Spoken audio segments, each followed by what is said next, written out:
February 25th, Saint Tarasius. Tarasius was born at Constantinople about the middle of the 8th century of a noble family. His mother Eucratia brought him up in the practice of the most eminent virtues.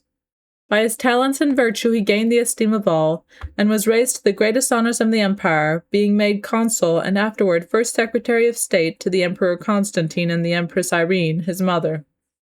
In the midst of the court and in its highest honors, he led a life like that of a religious man. Paul, Patriarch of Constantinople, the third of that name, though he had conformed in some respects to the then reigning heresy, had several good qualities, and was not only beloved by the people for his charity to the poor, but highly esteemed by the whole court for his great prudence. Touched with remorse, he quitted the patriarchal see, and put on a religious habit in the monastery of Florus in Constantinople. Tarasius was chosen to succeed him by the unanimous consent of the court, clergy, and people. Finding it in vain to oppose his election, he declared that he could not in conscience accept of the government of a see which had been cut off from the Catholic communion, except on condition that a general council should be called to compose the disputes which divided the church at that time in relation to holy images.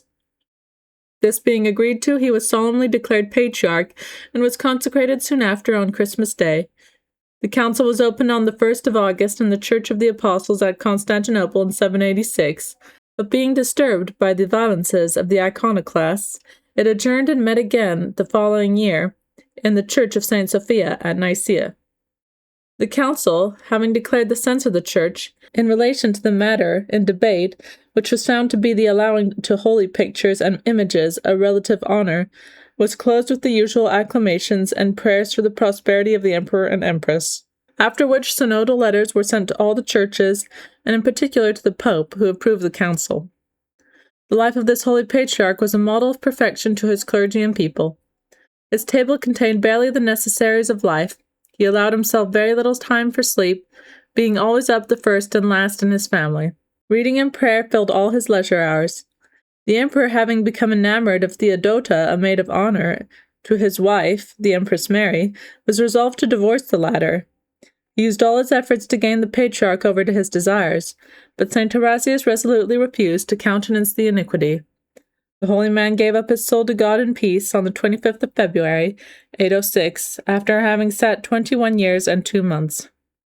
Reflection.